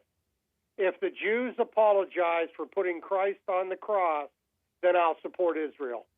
How about that? I don't even know if I would. I think that's stupid. I'll support Israel. They apologize for putting our Lord on that cross. You don't even believe in our Lord. I don't know if we should support Israel even if they do that, because you could just say that for show. I mean, doesn't the Lord declare that many will say, Lord, Lord, but their hearts are far from him? Exactly, and so that's what Mark has. He says, Lord, Lord, and his heart is far from the Lord. I'm not saying that he's saying that. I'm saying it could just as easily. Exactly. All right. What Hake says about me means nothing. He can't see my heart. I am a Christian. We can see out of the overflow of your heart, you're evil and angry and nasty. Name calling, that's all you got. That's not name calling, that's description, and it's accurate. Name calling. All right, well, I'm going to head out of here. You guys have a great conversation. So, Brandon, let it be known that you agree with an angry, evil man against a solid, righteous man about Trump. That. Yeah, huh? You agree about Israel. You agree about you're judgmental about Israel, and you're judgmental about immigration, and you're playing humble, but you're every bit as angry and evil and nasty as Mark. Brother. Huh? You're putting words in my mouth, brother. And aren't you also? You said he kissed the wall. You said he could do a lot more about immigration, and you said you get mad at these Christians who pounce on you over the Trinity. Pathetic. That's not what I said. That's all. Everything is accurate. I appreciate talking with you. I've had a great time. You're on the right track. You're on the right track, says Satan. God bless all of you guys. God loves you guys all, and have a great day, guys. All right. Bye. Thank you. I got to say this. This is why I called. Okay. I wanted to talk about I wanted to follow up on Popcorn's statement about the job numbers under Biden. Yes, sir. Okay. First off, when Biden gave temporary protective status to all these third world invaders, he gave them work permits, and he gave them Social Security cards and numbers. So obviously they're working. Obviously Trump is to be believed when and not only Trump, but the media and people in the Labor Department have stated that illegals getting jobs in the U.S. under the 20 million that Biden invited in were the reason the job numbers went up. It's only common sense. Does this popcorn guy want me to give names, dates, and places of employment? Is that what he expects to show proof? No, I believe Trump more than I believe popcorn. And it's believable. All these millions of people came. Again, they were given work permits and Social Security numbers. They didn't all go on welfare. They didn't know. I know a lot of them did. The welfare, you can work and still be on welfare. There you go. But what about the Indian truck drivers that were illegals that were causing chaos on our highways? Yep. Those guys were employed. Those numbers reflected in Biden's job numbers. So I don't know if popcorn is stupid or if he's just trying to play games. But does he expect me to come up with names, dates, and places of employment to prove my point? No, I'll take Trump's word for it. Plus the fact 20 million of Hold on, Mark. The phone is getting itchy. Oh, okay. Can you hear me better? No, it's not on your end. It's on our end. Maybe it'll fix itself. But I understand what you're saying. Yeah, the basic premise of my argument here, they broke in Biden, or they actually were invited in by Biden, and he gave them work permits and Social Security cards. So obviously they're working. Even if just one got a job since Biden was president, that would be one additional job number he could point to. And it was a heck of a lot more than one. It wasn't just one. So that is about all I could say to answer him. I'm not going to talk on this issue with his letter anymore because that pretty much solidifies my argument. But the other thing, the other reason I called, the Birch Society, who we talked about last time, they had featured on YouTube all over the place these former black communists who had joined the civil rights movement in the 50s before Martin Luther King, and they admitted, I mean, they showed real people who from Birch Society films who admitted they had joined the Communist Party because of their stance on civil rights. So it's no mystery. Now, many of them dropped out. Many of the black commies or black civil writers who figured out that this was a communist plot, right? They did drop out. But hardcore commies never did, and they're still part of that sick movement. You know, Ron, and then here's another. I don't mean to jump subjects, but because I have such little time here, I got to go to another issue. Go ahead. Ronnie said that he has no problem with homos marrying each other. Yeah, well, even though he calls it immoral and bad for then he's a hypocrite and not necessarily good for the country. He's playing you. Yeah. Well, he's not playing me. I'm not falling for it. I'm just. I know. Yeah. But he did. The question is, and I heard what he said the other day. He said to you, "Who is it hurting for these perverts to marry?" Well, it's hurting me as a voter. I voted against it. My vote was ignored. It passed. Yeah. Twice, actually. Yeah. In California, we voted that marriage is between one man and one woman, and they never enforced it. And then the so-called Supreme Court made up a fake thing as if they even have a say. Well, we actually, in California, voted twice. So Prop 8, and what was the other one? Was it 20 or 25 or something? Okay. It was in 2010, the second one. I wonder if that had to do with adoption. No, this was gay marriage, and it was defeated, as far as I know, it was defeated twice by the voters of this liberal state. So I don't know how he voted. He'll probably say he didn't vote because he cops out whenever you got a question that'll make him look like the hypocrite that he is. The Bible says, "Man shall not lay with man." That's all you need to know, Ronnie. If you want to pretend like this does, and then he went on. And this is the last thing. He went on to tell you that he wouldn't make a cake if I ordered it from him for the KKK or Rockwell. Okay, that's fine. I wouldn't go to him anyway. So how is it any different for me to not sell my home to a Negro? I don't want Negroes in this neighborhood, so I'm not going to sell to them. Right. Believe me, Ronnie will say he agrees that I have that right. In reality, he doesn't because he's a hypocrite. If he doesn't want to make a cake for me because of my racial views, I don't want to sell a house to him because of his skin color. Now, either a hypocrite or he's lying. You know, I wish you would have put me on with him earlier instead of William, although William did a good job. I could have done a better job. Really, I don't care how much time you give these creeps. It's just that you don't give enough good people airtime. You know, Brian was making some points about Trump kissing the wall. Now, you know I'm a Trump supporter, but I'm going to call him out when he does wrong. Brandon from Nevada, you're referring to. Oh, I thought it was Brian. Okay, Brandon. But he made a lot of sense to me. His criticisms of Trump were justified. That doesn't mean I'm against Trump. That just means, and I know on the immigration thing, there has been a lot of judges. Yeah, it's unfair to criticize him on the immigration question, I say. Maybe a little bit. Yeah, well, he did pull the guys out of Minnesota. But that's like a tactical, let's see how it plays out. Yeah, but the left is claiming victory. They can claim victory all they want, but that doesn't mean that they actually won. The guards, the ICE people are gone. That's not actually necessarily the case. They're gone from the streets, but they're not gone from the jails. They're led into the jails. I agree. Well, hopefully we'll see heard. how that. Yeah. Yeah. No. And again, on the immigration thing, I'm going to give Trump a B+. But on Israel, he gets an F-. And now hold on. Wait a minute.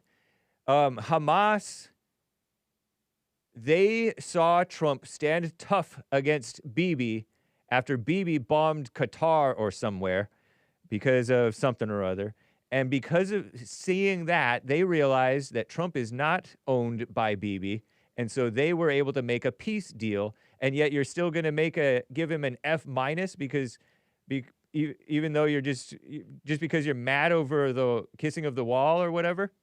Well, it isn't just that. I know, but how about his supposed peace deal with Israel and Hamas? I don't think that ever would have happened if it were anybody else but Trump. No, I know you're young, but you may remember Jimmy Carter had a peace deal between the Arabs and Moshe. I forgot his name. Wait. Let's stay with all peace deals are not equal, and Trump's peace deal, I submit to you, is not going to be a good parallel to Jimmy Carter's peace deal. Whatever you're going to say about Jimmy Carter's peace deal, because you could probably poo-poo Jimmy Carter's peace deal, but Trump's peace deal, Trump is a stronger negotiator than Jimmy Carter, I submit. Well, the crown jewel of Carter's presidency was that peace deal. Was it a good thing? It didn't survive. And who's to say Trump's? Well, I hope it does in Trump's case. But so that you should give him an F+, not an F-. Still fails. But here's the thing, Hake. The only other country in our history that we have sent soldiers to die for, that we financially support, and we will send to jail, at least in Florida, anybody who criticizes Israel. The only other country that is similar to Israel in our relationship to them would have been Great Britain before the War of Independence. You couldn't criticize the Brits. We gave them money through taxes.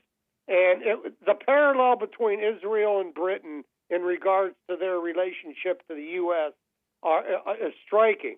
And how did that end? We had to fight a war to keep the British from controlling America. How are we going to end this with Israel? We don't owe them 5 cents, yet we're giving them billions of dollars. And like I said earlier, if the Jews apologize for the crucifixion, I might support Israel if I feel that it's a sincere apology. And if you don't agree with that, then you don't love Jesus. If you don't agree that the Jews should apologize for putting him on the cross, then you're no better than an atheist, really. Nothing personal, right. But that's true. That's true, really. You can't support the people that killed our Lord and sit there and say that you're a good Christian. The man who died for our sins was put on the cross by these people, and there's never been a formal apology or an acknowledgement. It's similar to the slavery issue. The blacks want us to apologize. I'll never apologize. I have a caller, Brian. Speaking of slavery, Brian from North Carolina wants to talk with you, I think.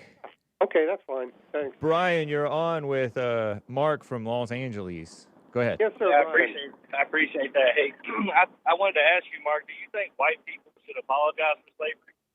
Nope. So by that same logic, why should the people of Israel apologize for what happened to Jesus? Because slavery was a good thing. But so was Jesus' sacrifice for us. Huh? So was Jesus' sacrifice for us. And by the way, Jesus Christ is not dead. He rose. He resurrected. He resurrected. So they did us a favor. Can I say also why? Favor? And if they did us a favor, why don't they take credit for it? They do sometimes. No, hey. Go ahead, Brian. Go ahead. I can't imagine, why, Mark, I don't know why you would think that they need to apologize when Jesus himself, as they were doing it to him, said to God, forgive them. Come off. I know that. If you're able to come off of Bluetooth or whatever you're on, come to regular phone. No. I'm not. That's all. That's the only question I had, Hake. I'm on the Okay. road right now, but I appreciate understand. the time.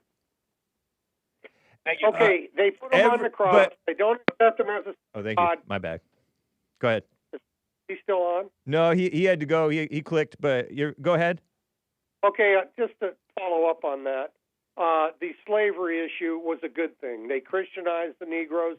They gave them a place to live. Black people had full employment. It was a good thing until it ended. Satan's people ended slavery. Do you remember when I told you that you're a Christ killer? Yeah, well, you were wrong. I don't care. In what way am I wrong? I'm not. Tell them to the... In what way am I wrong? By I saying never that you're nailed him. what? I've accepted him as my savior. How am I a Christ killer if I accept him as my savior? Part of the saviorship is he's saving you from your hatred. Well, that's your opinion. Every time he said anyone who hates his brother is a murderer. You're a murderer, and you're putting him back on the cross. No way. They murdered him, not me. Don't try to switch things on me. Did he die? Anyway, whose sins did he die for? Listen, I'll tell you the truth. Now answer this question. No. I may not make it to heaven. Just like Trump. He may not make it to heaven. I may not make it to heaven. But I'm not going to let you or any other Jew lover tell me why I'm not going to make it. I'm going to nail the people that nailed him to the cross. But you're doing that. Try to switch up and say it's somehow I'm a Christ killer. That's insanity. No, you are insane. Well, again, insults will get you nowhere.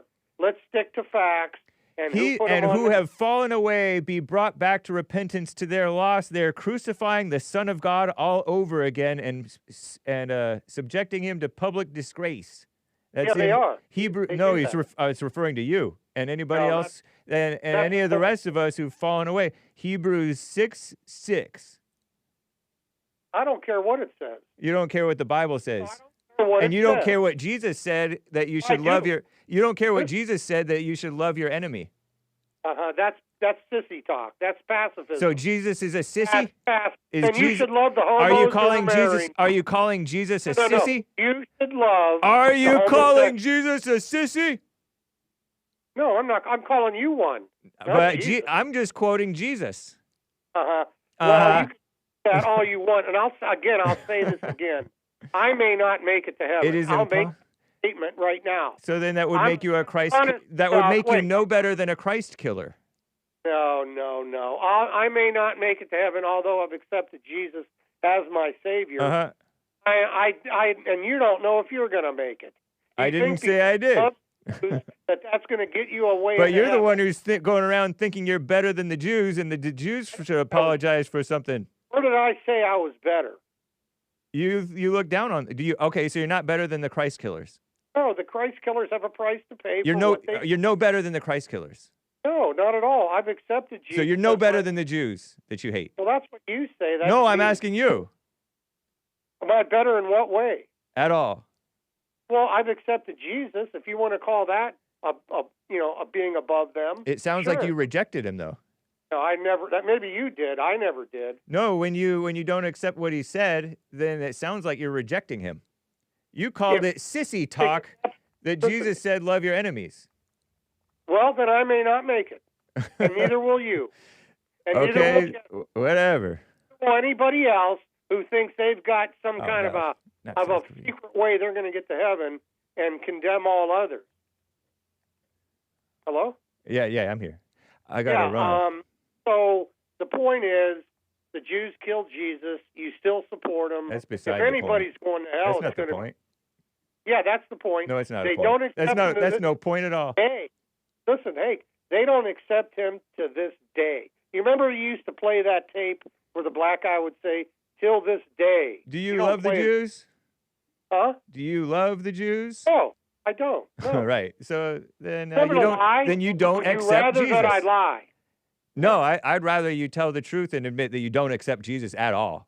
No, I do though. I'm not going to lie to favor you. You don't. You don't accept him at all. You just accept him in name only. I gotta run. How sir. How do you know what's in my heart? Because you're spewing it out of your mouth. No. Yes. Out of every country on earth, 109 countries, and they were not all Muslim. Now, it doesn't matter. The whole world is evil. It's not just the Jews who are evil. They're good, and everybody else is evil. I just admitted that the Jews are evil, but the whole world is evil. Oh, did you admit that? I missed that. Yeah. Of course you would. You never hear anything good that I say. No, you say a lot of good. You're good on race. No. You're good on race. I got to run, man. But you're bad on Jews, and you're bad on women. God bless you. You too. All right, bye. Okay, so... so priority callers are John from Houston, Bobby in Texas, Mike in California, probably, Rob in NorCal. Thor Mode says separation of church and state. Oh, separation of state would end same-sex marriage. Indeed. Moses P, no message. Everblazer, I basically missed the first 30 minutes. Did you ask Ronnie about what he means about being a Christian? No, I forgot to. Great show today, brother. Salute. Fire 100, says Moses P. Terry, thanks for taking my call. Phone emoji. LOL, it's in the word, says Moses P. Very nice.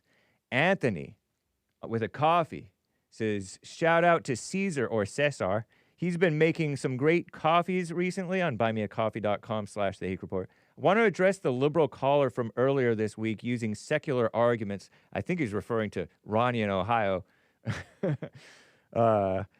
It should be understood that government involvement in marriage isn't about celebrating love. It's about incentivizing behaviors that benefit society. Stable families, responsible parenting, population sustainability. Same-sex unions don't advance that interest in the same way. So there's no compelling secular reason for the state to extend the same benefits or recognition. In addition, redefining marriage to remove the man-woman criterion opens the door to further redefinitions: polygamy, polyamory, MAPS, minor attracted persons. Because the logic becomes any loving, consenting relationship. This would erode marriage's exclusivity and monogamy norms and further destabilize the institution amid already high divorce rates and out-of-wedlock births, contributing to the destruction of the country. Lastly, virtually every society throughout history defined marriage as opposite sex, even non-religious ones like Greece and Rome, Enlightenment thinkers. This cross-cultural near universality suggests it's rooted in human nature, biology, and reason, rather than mere bigotry or religion, as naive liberals would claim, or liberals exploiting naive lamos, useful idiots. Changing it arbitrarily ignores accumulated wisdom about practices that have historically sustained societies. Remember that super chatter talked about such and such's fence? If you don't see the reason why it was there, then you shouldn't, that's not a reason to remove it, or the gate or whatever. It baffles me how normalizing homosexuality has opened the door to transgender militias, yet liberals still defend this degeneracy to selfishly appease a tiny minority at the expense of society's greater good. Note that these arguments aim to be purely secular by focusing on biology, child welfare, state incentives, social stability, and rational tradition, rather than just because God says so. Yeah, he gave you rationality, Ronnie. He gave you logic. Ronnie, if Ronnie would like to respond, it should be done in a coffee format so there's no room for the advanced sophistry and habitual stonewalling that's been demonstrated in the majority of his calls. Outside of liberal propaganda pushing binaries such as equity, equality, or I feel like, therefore this is what's good for society, there is no rational reason not to oppose so-called same-sex marriage, quote-unquote, contracts unless you support the degradation of society. Interestingly enough, Ronnie has already admitted he doesn't oppose the normalization of values that actively degrade society. Amazing. Amazing. Thank you, sir. Very nice. There have been other coffees that have that came in during the course of my show, but Mark may have a point that I went too long with some of these callers, and therefore I don't have time for everybody, and so I'm running out of time. So although I yelled at Mark for yelling about me and about how I'm running the show, he may be right about that. So Popcorn, Jesse Jackson and the Great White Hope. Popcorn on Jesse's answer about knowing God. Eric on humility. And another on Eric from for Popcorn and Be Still Know God. And a Cesar or Caesar with some fun facts. Okay? I cannot get to y'all and you callers. Peace in the Middle East. Or at least in your hearts. Believe it when I see it. Adios, America. American Anchor, baby. Up next. Bye.